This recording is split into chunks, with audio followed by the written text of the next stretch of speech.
Hi, I'm Ernie Shimizi, and today we're at the National Links Golf Course, which is the site of the Walker Cup, and I'm with Pete Kowalski of the USGA. This is going to be a major event. The last time there was a national event held here was in what year? 1922. The very first Walker Cup was played here, and it's a little bit more than 90 years, so it's a great golf course. It's a great international team competition. It'll be great for folks to come out and watch. It's a super event. So the Walker Cup match returns here since 1922. The Walker Cup has tremendous meaning from, we're covering a press conference today, which we'll be bringing to our viewers. But the meaning of the Walker Cup is very prestigious, isn't it? Well, it's the highest level of international competition for an amateur in the United States, and they play a team of 10 players from Great Britain and Ireland, and they played a match play format, and it is playing for your country is, and I've never done it, but everybody says it's the thing to do, and it's the biggest honor, and as a competitor you want to play the best you can for your colors, and here's a spot. In 2011, there was a match held, and it was held in Royal Aberdeen Golf Course in Scotland, the sixth oldest golf course in the entire world, and the Great Britain and Ireland team were the victors. But we talk about competition in the United States. The Walker Cup match was founded on sportsmanship and camaraderie and fellowship, still friendly competition, but our captain today at the press conference said that's really not what it's about. It's about the feeling you get to be representing your country in this atmosphere and being part of it. It's almost like the Olympic motto, you know, it's not winning but partaking. There's a lot being said about the spirit of the Walker Cup, and I think you're touching upon it. It's not about money, it's not about the competition, but what a place. Tiger Woods participated. Yeah. Phil Mickelson participated in the Walker Cup. It's very fitting that the Walker Cup is played at a historic place where its roots are in golf, where C.B. Macdonald, who learned about golf in Scotland, came back to the United States, designed a golf course that has a lot of elements from the UK, and now it's a competition so many years later on this site where all of that comes back into play again. History is involved. And a lot of history. Yeah. That's what we're learning. Yeah. From 1922 to now 2013. I hope it doesn't take that long for you guys to come back again. Quick word about the USGA. I mean, you guys are the prestigious organization that monitors golf, the rules of golf.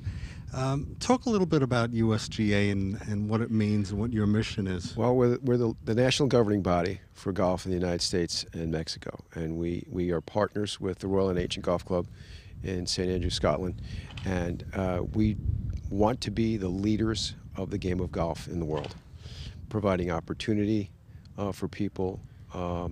We want to have a diverse set of participants. We want to provide conditions that you see out here to play on based on the science of growing grass. We want to have spirited competitions like the Walker Cup. The USGA runs 13 national championships every single year, 10 of which are strictly for amateurs. The 3 U.S. Opens, the Women's Open, the Senior Open, and the U.S. Open and the Women's Open will be at Sabonic here in late June. It's the competition, it's the science, it's the regulation of the rules. We have a test center that we get many submissions. Somebody who's designed a putter in their garage, or a large company is going to do something different with their driver, or they're going to do something with the golf ball. They submit it to the USGA. We test it all, make sure it conforms to the rules, and then we regulate the game through the rules, because you got to play by the rules if you can. What I like about the USGA is you're not exclusionary. You're making a very strong effort to bring young people into the sport of golf, because without a base coming up of people who are enthusiastic. Before I let you go, the eastern end of Long Island, we're in the Hamptons, we're Hamptons TV. what golf courses we have, and there are going to be a couple of things happening in the months ahead that we should really spotlight for our viewers. In addition to the Walker Cup, which is September 6th and 7th. 7th and 8th. So 7th and 8th. I was going to be here earlier. Yeah. I'd be the only one out here. Well, we have. I mean, the great part of the USGA is that these national championships take a lot of people. They narrow the field down, and you finally get to the field of whether it's 156 for the U.S. Open or the Women's Open, or 256 or 312 for the U.S. Amateur. But there's got to be competitions to qualify. And we use folks from the Metropolitan Golf Association, the Long Island Golf Association, to run those events. And they use golf courses all over Long Island.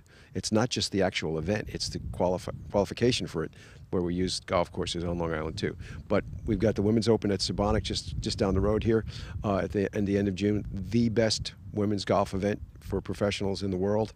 And then the Walker Cup follows on the first week in September, which is great viewing for anybody out here in the Hamptons area to watch some golf. Well, stay with us. We're going to go inside and see the press conference for the Walker Cup. Pete Kowalski, thank you so much. It's a pleasure being with you. Pleasure. And thanks for all the great work the USGA does for golfers, even lowly golfers like myself. Well, we appreciate your coverage. Thanks so much. Thank you.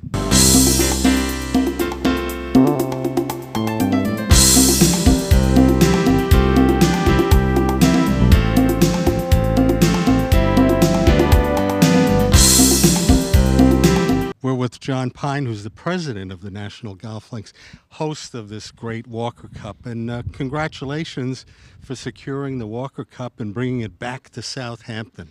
Well, we think every 89 years it's appropriate to have a tournament here. That's right. Last time was in 1922. Right. Your club is regarded as in the top 10 of golf courses in the United States. And what a history. What a history. It does have a great history, yeah.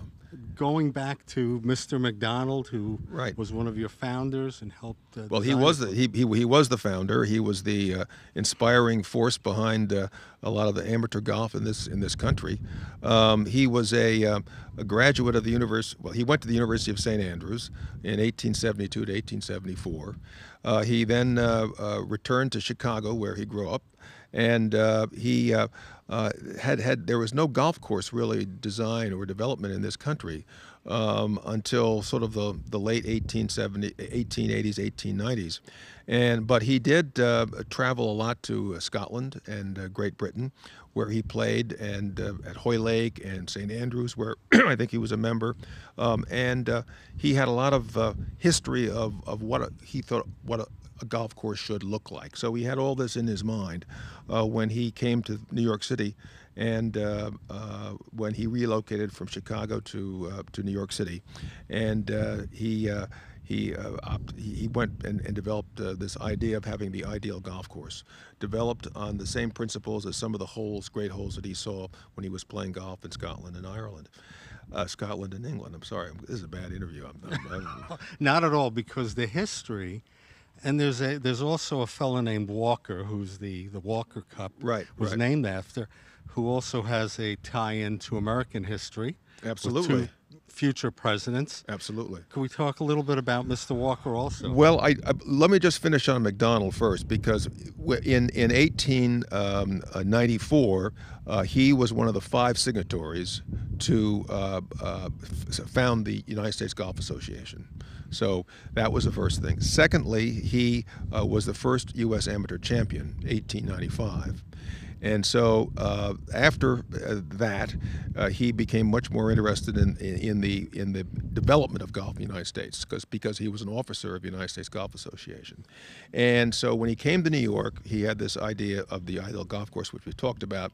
And then he was also on the Rules of Golf Committee of the RNA, Royal and Ancient Golf Club of St. Andrews. So he had a tie to both this country's development of golf and also trying to tie it in with the rules. He was very a stickler about the rules. He did not want to have 5 different golf associations in this country develop their own rules. He thought that was not a good idea.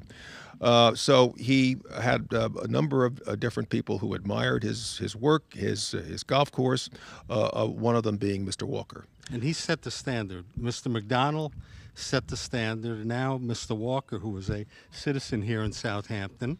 No, I'm not sure he was a citizen. I think he had a house did here. Did he have a house here? He had houses in a few spots. Yeah, well, he came from St. Louis. Yes. And he was involved in I guess, finance. I think G.H. Walker was the name of the company that he founded. And he was the president of the United States Golf Association in 1920, and he gave the cup called at the start the International Challenge Cup, because he meant it to be have a much broader participation. And when the cup was actually being contested for in this country, the Great Britain and Ireland were the only team that came, and they had these great players with them, as did the United States. Walker was. I don't know really what became of Walker after that, actually. I truly don't know, except that clearly he had a great family history. His grandson and his great-grandson were both presidents of the United States, and named after him in certain ways. And not bad golfers, from what I hear. But yeah, your club... They're very quick golfers, I understand. They don't like to play golf in any more than an hour and 45 minutes. Well, I don't think they have to worry about long wait times like the rest of us mere mortals. Right. The National is hosting this event, and it's an international event. But I really want to talk just for a moment about all that you do for the local community. We're Southampton Television. Right. We're Hamptons TV, and we know of the work that you guys do with scholarships. Could we just talk a little bit of that? Because with greatness comes great responsibilities. Yeah. Well, we have a wonderful program named after Joe McBride, who was Mike McBride, the co-chair of this event's father, who was a great amateur golfer. He was one of the top golfers in the Metropolitan Golf Association network area. I don't quite know his entire record, but it's very impressive.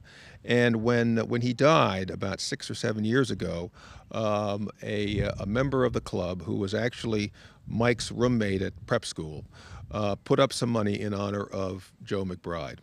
And the purpose of this fund was to create scholarships so that members, staff's children, the members of our staff's children, and also caddies would be able to have some subsidy or some help if they decide to go to college. We've had a wonderful response. But thank you for bringing this event back to Southampton. Last time was in 1922. Right. And we're looking forward to it. It's going to be a great time in September.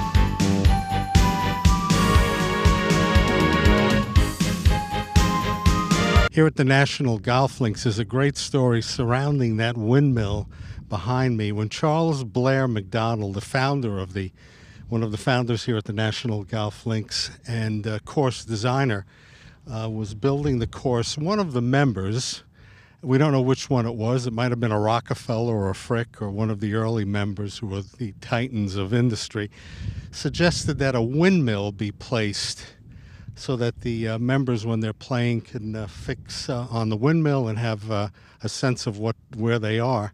So he took their suggestion, went to Europe, purchased a windmill, brought it back here to Southampton, and we're told that member had in his locker the bill for the entire windmill. So there's a lot of history surrounding the National Golf Links, not only from the beginnings of golf in America, but also American industry and its wealthy members.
The historic National Golf Links clubhouse is behind me. It was built in 1908, and it sits on 285 acres. This is regarded as one of the best golf courses in the United States. Some even rival it to Augusta, but it's for sure in the top 10 of important golf courses in the United States and arguably in the world.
It's now my pleasure to turn the program over to John Pine. Mr. Pine is the co-general chairman of the 2013 Walker Cup match and the president of the National Golf Links of America. Mr. John Pine.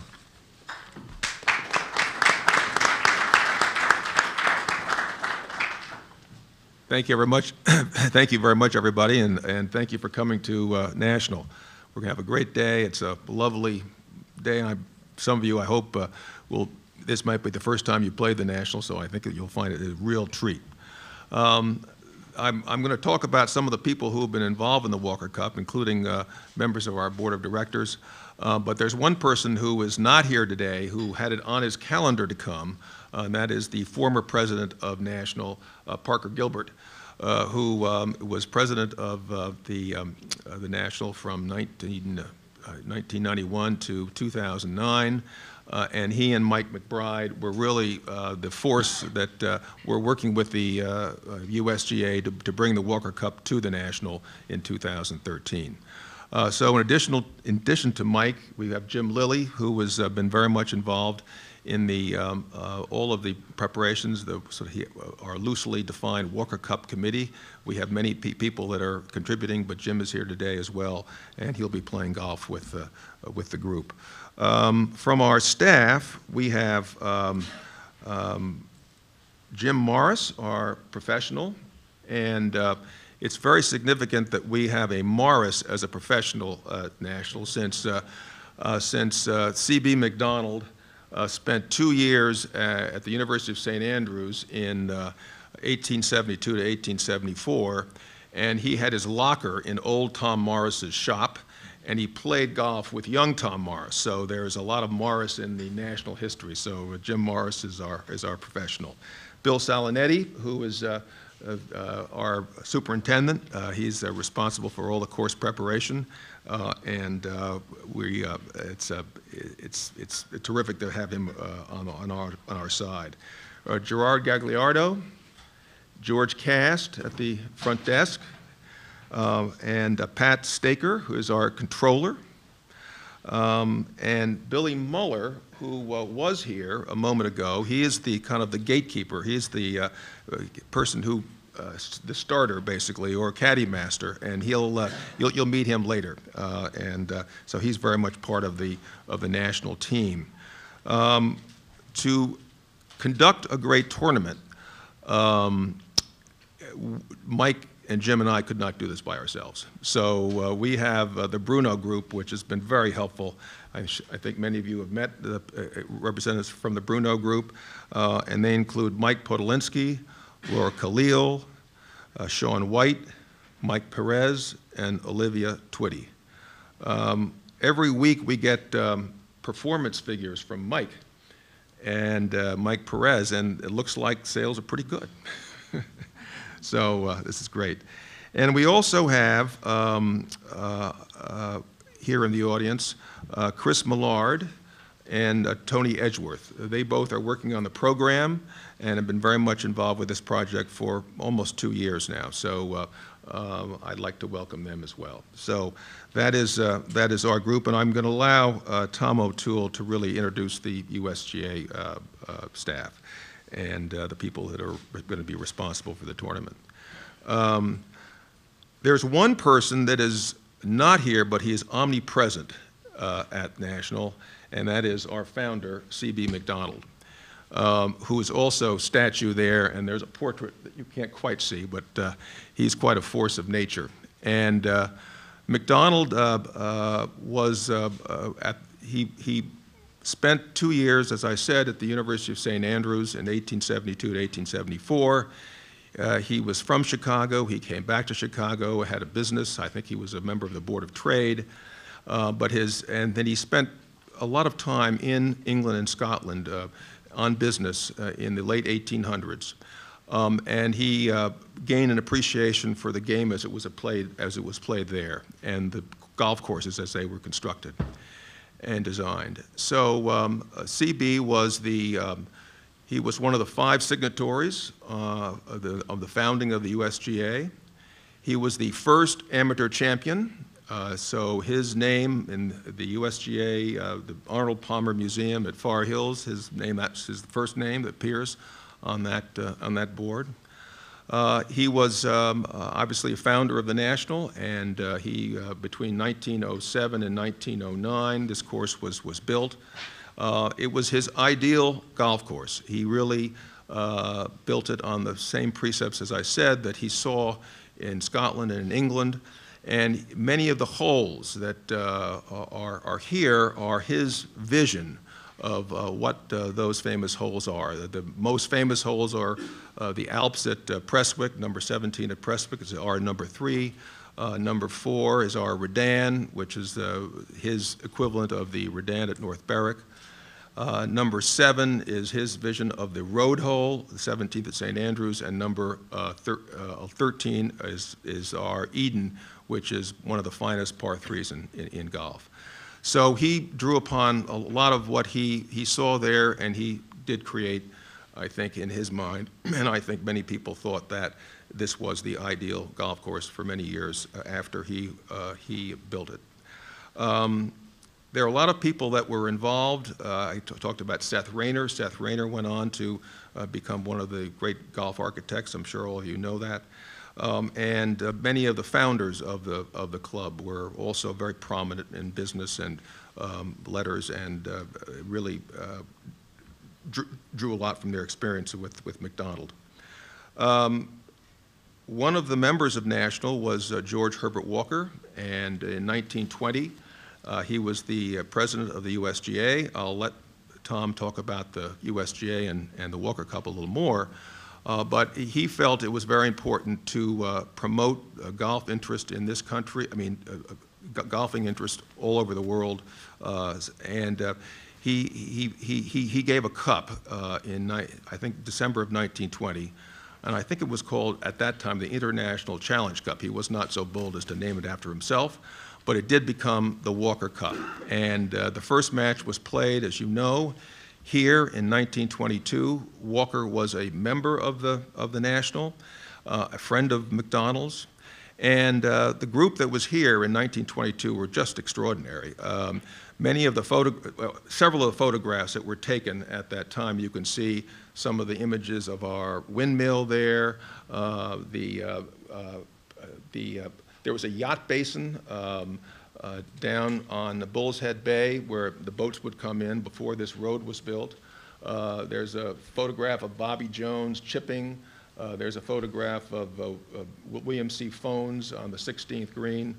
And here you have both teams assembled. On our side, there was people that I think you've heard of called Chick Evans. He won the U.S. Open and U.S. Amateur in 1916. There was Francis Ouimet, who clearly was a pretty famous golfer at that time, and not to mention Bobby Jones, who had not yet won a major title, but he was a well-known golfer. He was, I think only 20 years old when he came here, but from the time he was, I think, 15 or 16, people recognized that he was a great force in golf. And on their side was you journalists, I think, would obviously know Bernard Darwin. He was had been recognized at that time as a great golf writer. Wrote for the Times of London, and he actually was a substitute for their captain who had somehow fallen ill. And Bernard Darwin wrote a wonderful story about his victory over W.C. Fones in the Walker Cup tournament. There was also two other players, Cyril Tolley and Roger Weathered, from the GBI side. Tolley had won the British Amateur in 1920, and Weathered would go on to win the British Amateur in 1923. So I don't expect our team to have as many amateur champions as were exhibited then, but I think the spirit of the Walker Cup was best spoken by one of the players on that team, Jess Sweetser, who would play on 5 more Walker Cup teams after the 1922 tournament. He was the non-playing captain in 1967 and 1973, and he was quoted in the Walker Cup program for the 1977 match at Shinnecock. The Walker Cup is amateurism at its peak and the premium event in amateur golf. And I think that's what we have coming up on September 7th and 8th, 2013. Thank you.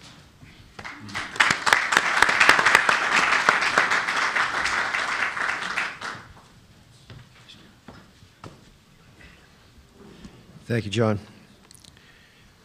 Please join me in welcoming him to the platform. Our next speaker, who is the USGA Vice President, Chairman of the Association's Championship Committee, all things championship. He is in his 6th year on the USGA Executive Committee and his 3rd as USGA Vice President. He has served as a rules official at more than 125 USGA championships, including every US Open since 1990. From St. Louis, Missouri, Mr. Tom O'Toole.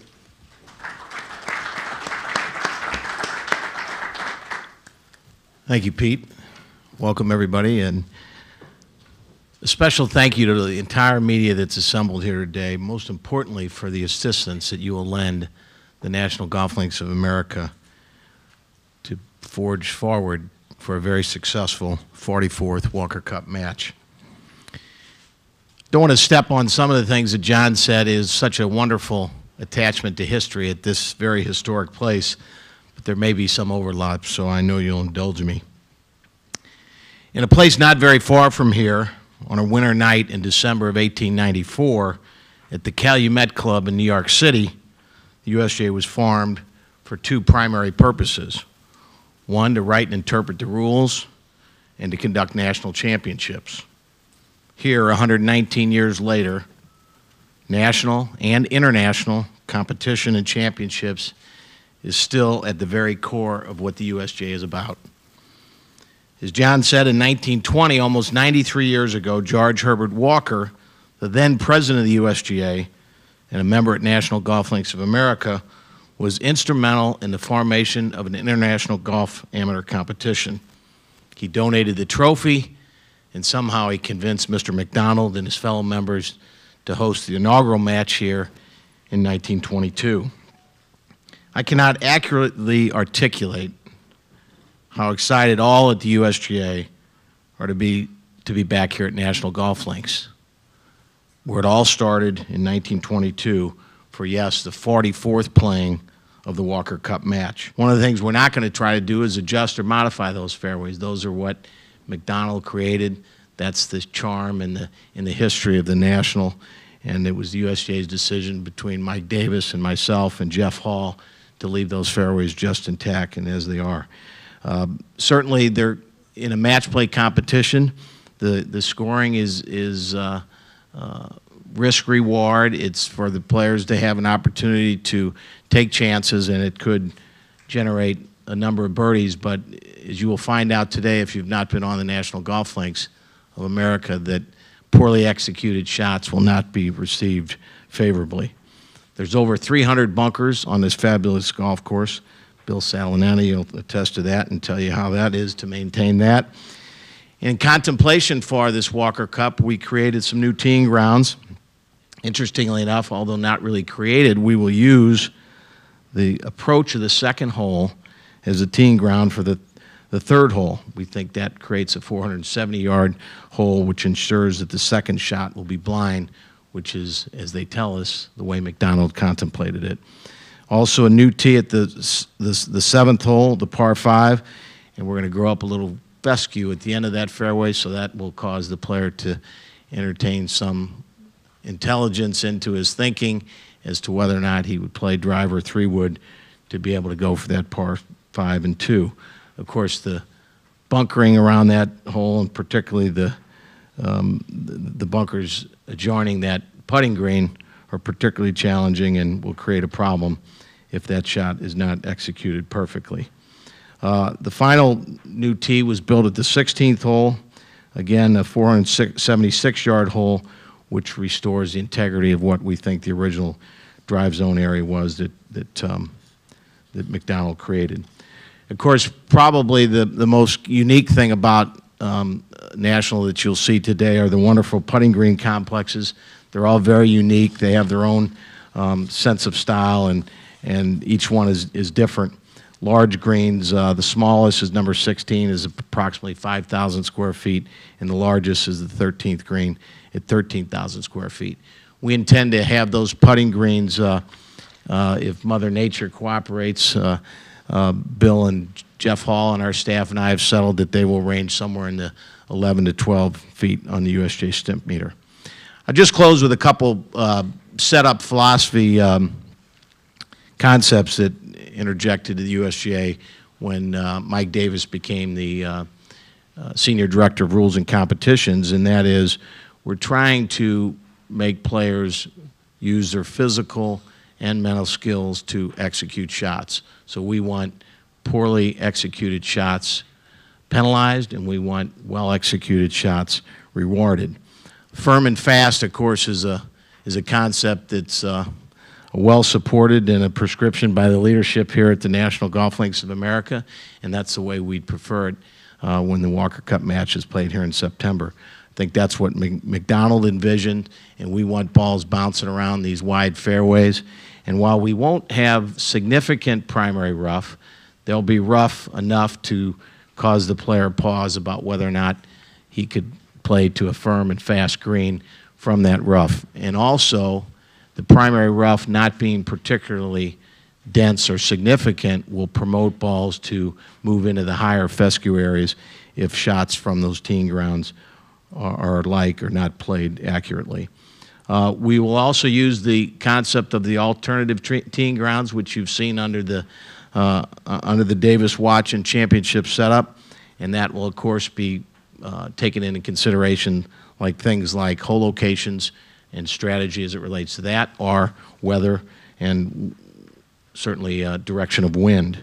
One of the things that we'll do, for example, at number 14 is the cape hole is to create an angle from a variety of teeing grounds depending on the wind, which then, of course, will cause the player to cut off more of the cape, or even if we move the tee all the way towards one of the forward teeing grounds, to be used as a drivable par 4. The risk reward, of course, again, part of our USGA philosophy, but particularly applicable in match play and, of course, at the Walker Cup.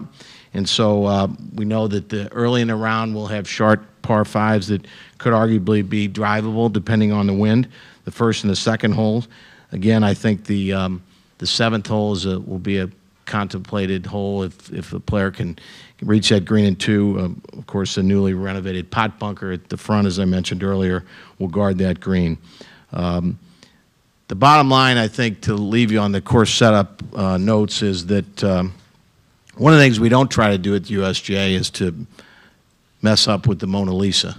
There's not a lot of reason to come to this, again, gem and architectural masterpiece by trying to trick it up. I think we'll let the players just enjoy exactly what Macdonald contemplated, and that should generate a very exciting match. Now to close, I think it's appropriate that I issue some thank yous. John said that I would thank our USGA staff, but I'd be remiss if I didn't start with the National Golf Links of America. You can't do this and undertake these endeavors in any of our championship competitions without a committed and dedicated partner. We have that partner with the National Golf Links of America. This undertaking to bring in, while you only have 20 players, to bring in those from the RNA and from Great Britain and Ireland and put on a presentation of what the matches and the spirit of which they were formed is an undertaking. And I know that the National Golf Links of America has embraced this and made every effort to make this the best Walker Cup match in our history. I have every reason to believe that they're going to do just that. So obviously you've heard from Mr. Pine, the president of the National Golf Links of America and the co-general chairman, but also thanks to Mike McBride, the co-general chairman of the Walker Cup match, who's worked tirelessly with our staff to get to the point where we are today. John also recognized General Manager Gerard Gagliardo and George Cass, the clubhouse manager, Jim Morris, the golf professional. One of the people that we interact with most in our USGA endeavors is a golf professional, so special thanks to Jim on that. And I can tell you the most important person in any of our championships as it comes to our inside the ropes preparation and how we contemplate to present a championship experience is the golf course superintendent, and Bill Salonetti has again accommodated our every request and need, and we look forward to working with him through September to bring this great championship match to conclusion. Our USGA staff, many are here today. Our inside the ropes items will be handled by Jeff Hall, our Senior Director of Rules and Competitions, and we'll report to our championship committee in that regard.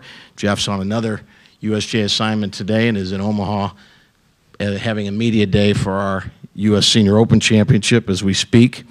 Robbie Zalznick, who many of you have met, has a variety of hats with USGA. He's a director of our U.S. Open Championship management. He is the director of the U.S. Amateur and, of course, the director of the Walker Cup. Also assisting today and through the championship, we've met Pete Kowalski, our director of championship communication, and Ron Driscoll, our manager of editorial services. Ladies and gentlemen, I can tell you I've been involved with the USGA a long time and been around golf administration. This group is simply the best in the business, and we're ever indebted to their efforts. Volunteers are another important part that we try to extend our hand to as we run our championship schedule. Those who serve on USGA committees, over 1,400 men and women who assist in our national championships, who serve our partners at the state and regional golf associations, like the Metropolitan Golf Association in New York, Gene Westmoreland with us today, and who conduct USGA qualifying rounds. Ladies and gentlemen, you are our lifeblood. And to those who volunteer at our national championships, like the 5,500 strong that will be at the Merrigan Golf Club in June to assist there, or the nearly 800 strong that will assist and contribute time here at the National Golf Links to produce and conduct the Walker Cup match. To both groups, I say thank you. We just simply could not do it without you. In closing, let me just connect the dots. You heard them from John Pine. I made some references. But yes, in that room on that winter night in 1894 was Charles Blair Macdonald. He was a driving force behind the USGA and, of course, the association's first vice president. In 1906, he was engaged to build the most noteworthy course outside the British Isles, hence the creation of this masterpiece, the National Golf Links of America. 1920, George Herbert Walker, as the then president of the USGA and national member, creates this international competition and convinces it to be hosted here. 1922, the USA defeats Great Britain and Ireland in the inaugural match 8-4. And National Golf Links has not hosted a national championship since that time. Ladies and gentlemen, you can't make that history up. I can assure you, with that historical pedigree and the fact that fate finds us back here in 2013, the 44th version of the Walker Cup match will be historic, but my hunch says it will also be respectful of this wonderful game and this great club, and will exhibit camaraderie and sportsmanship, the very foundation on which this match was founded, and will display competitive golf skills in a competition that I dare say is as exciting as anything in sport. I suggest you don't miss it. And finally, again, John, on behalf of Glenn Nager, our president of the USGA, Mike Davis, our executive director, and to you, Mike, and all the members of the National Golf Links of America, we at the USGA are forever in your debt. We simply can't wait till September. Thank you. I'll be glad to answer any questions at the conclusion of this about the golf course or any other matters pertaining to the USGA. Thank you.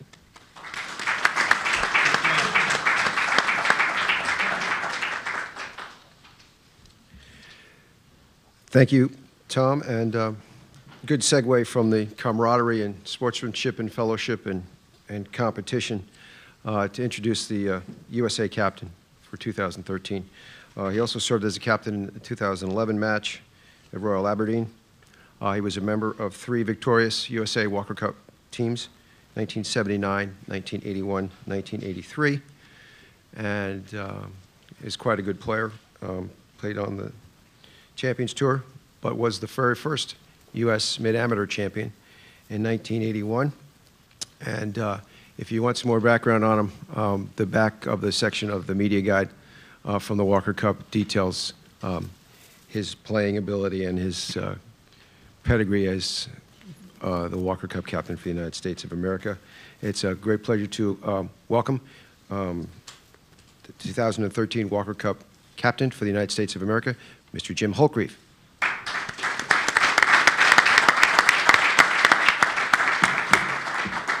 Well, thank you very much. Interesting enough, I didn't know, I knew Mr. O'Toole was a smart young man because I've known him for a long time.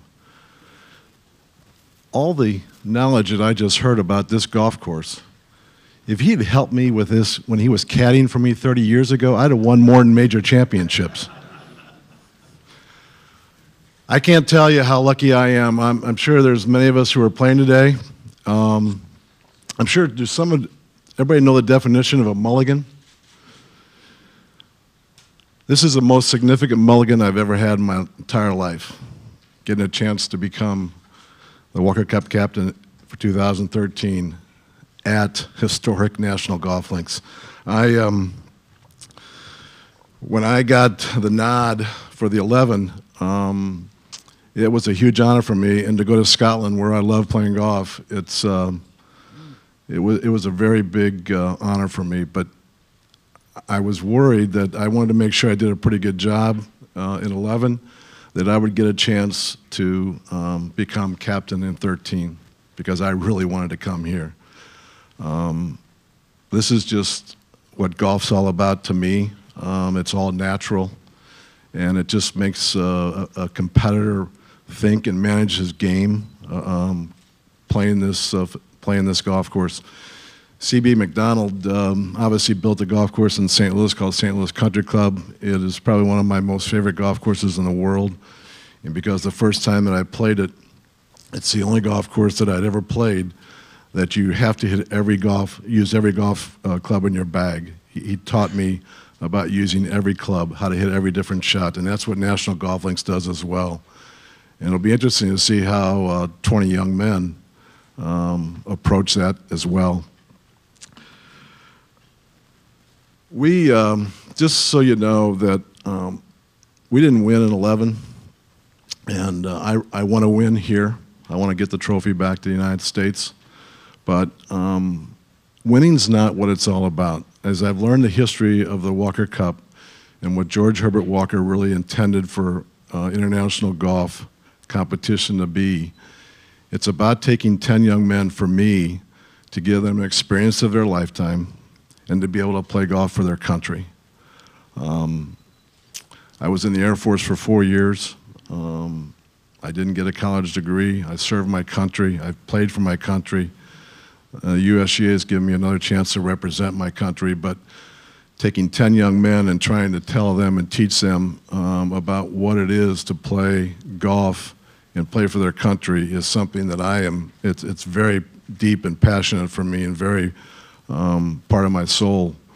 So when I get a chance to go around the country for the next 4 or 5 months and maybe speak at a couple of amateur events, my whole message is that if you have a chance to play for your country, you need to do that. It's not about becoming a professional golfer. It's about playing the Walker Cup. And it's a message that I really do deliver. When we had our practice session in December, we took 16 young men who were candidates, who were on the radar screen, and the message that was given there between Robbie and I and Mr. Nager and Mr. Burton was about playing for your country. I try to tell them you can always play for money, and if you're only going out there to play for money, it's not going to work. I know, I did it, I tried it. I went, unfortunately, on the Champions Tour for 4 years, and I only went out there for the money. It was a big mistake. The only thing that was good about it, I got a chance to get closer to Mr. Arnold Palmer.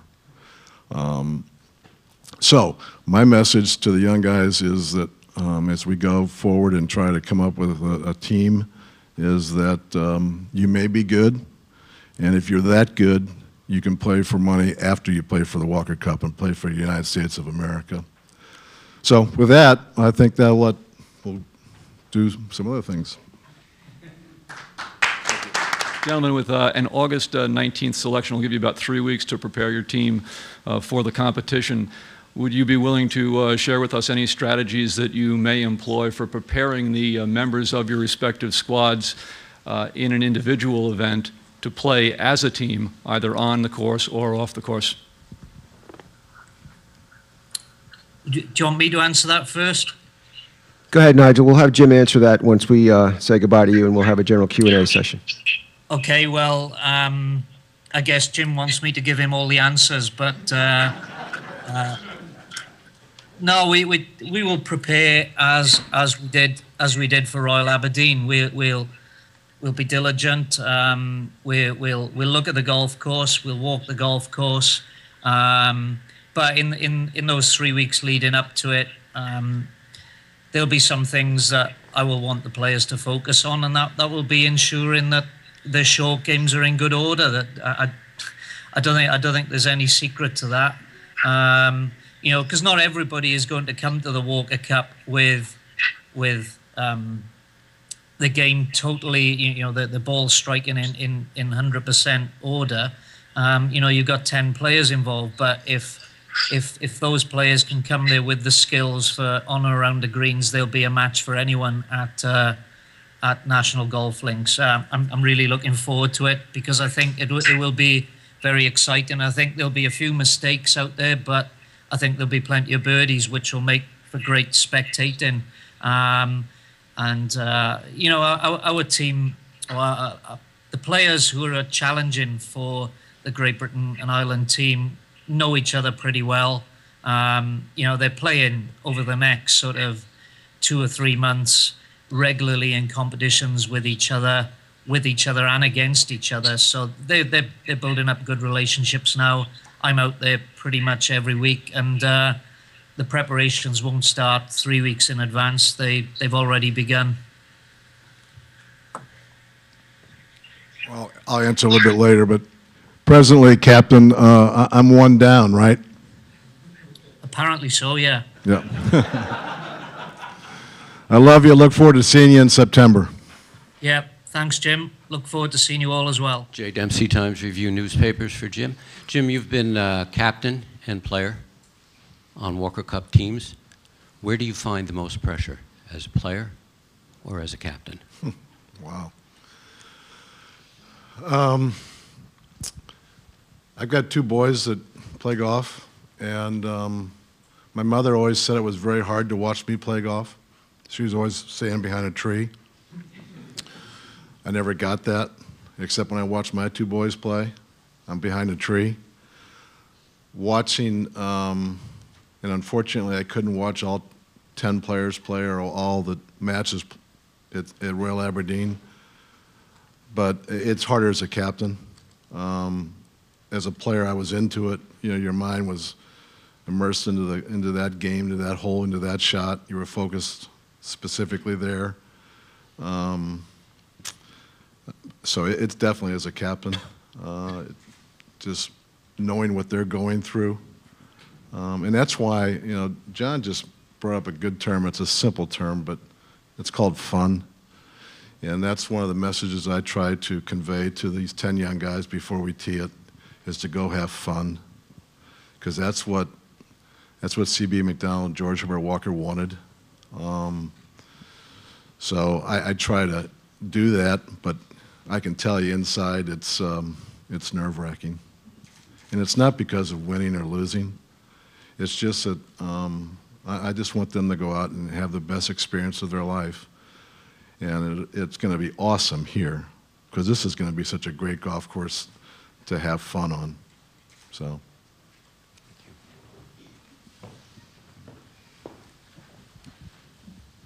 Okay, with no more questions, we'd like to wrap up with a couple of items for you guys. Lunch will be served in the north dining room here. The buffet will be in the green room. And when it's time to go out, we'll get some instructions. Caddy fees are all taken care of for you, so you don't have to worry about that. And if you have any questions in terms of material that you might need for the Walker Cup match, please see me. I'll be glad to assist you. And the folks here on the dais are also willing to have some questions. I'm being told what I need to do by the captain here, so I'm stepping aside. I have to say one thing. Who's playing today? If anybody shoots 65 or under, I may ask you to be available on the 7th and 8th of September.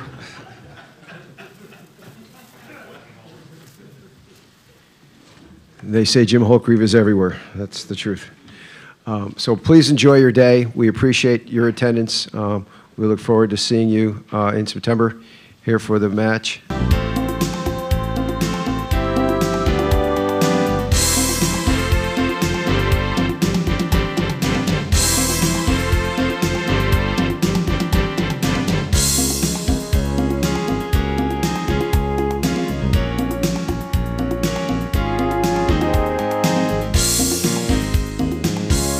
Joined by Michael McBride, who's with the National Golf Links of America.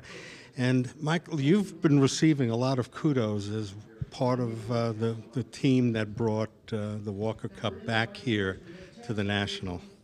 Yes, 2009 was our 100th anniversary of the club, founded by C.B. Macdonald, who really brought golf to America, was one of the leading forces, brought golf to America, brought the rules of golf to America, started at the USGA, and so I thought it would be great to hold the Walker Cup on our 100th anniversary of the club. We held the first one in 1922, and to basically bring the Walker Cup back to its roots. It's a wonderful course. I think it's important for the course to give back to the community, particularly the Walker Cup, the greatest amateurs in the United States, greatest amateurs in GBI, and a great, great venue. So we tried to get it for 2009. We did not. Marion did.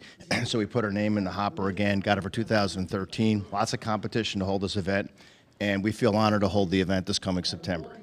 It's a great event. These are the best amateurs. These are the next Arnold Palmer, Jack Nicklaus's, Ricky Fowler's. They've all played in the Walker Cup. And it's a great opportunity for people to see these kids when they're 19, 20, 21, 22. Pure amateur golf. They'll all go on to great professional careers, make lots of money, but the relationships they make here in this event with the competition, representing their country with everything on the line, is something they simply never forget. You speak of the competition, but as amateurs who are participating, it's the spirit that these young men embody. It's not about the money, right? Although a Tiger Woods played in the Walker Cup, right? It's about the love of the sport of golf and what it all offers. And what a better place than the National.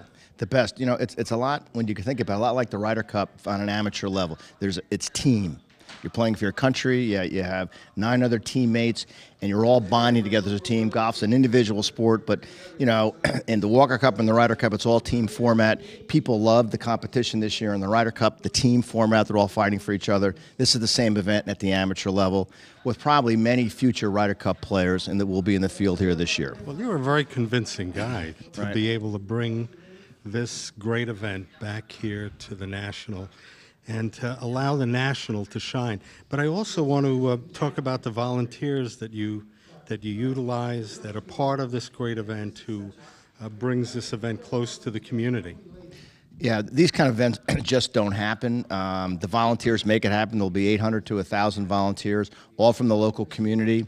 Anybody would like to become a volunteer, it's open to anybody. You can just go on a USGA website, sign in, and we need the volunteers. The interesting thing about this tournament, too, there are no ropes. So you can walk with the players, they just rope the greens.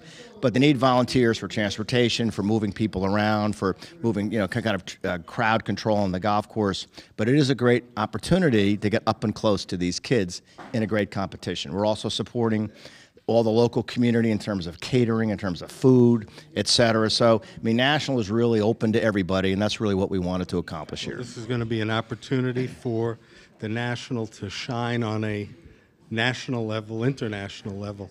And congratulations to you and your team for making that change. On a local level.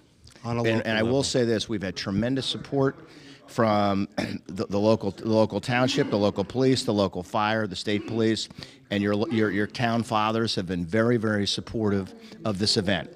And maybe they get more used to this event because of the open next door, but they've been terrific to deal with. Terrific. Well, Today. we love So, having- because I said these things just don't happen. A lot of people come together and work together, and that's what's happening here. So You made it happen. Last time, 1922.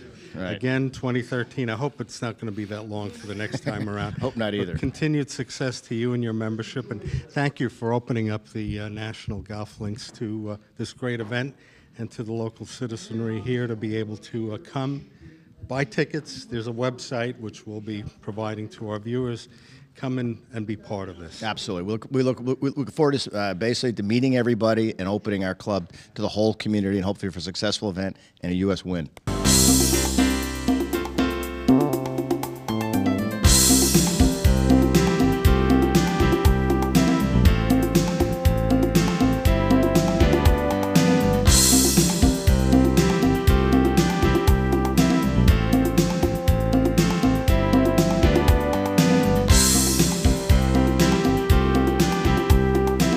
The Walker Cup will take place here at the National Golf Links on September 7th and 8th.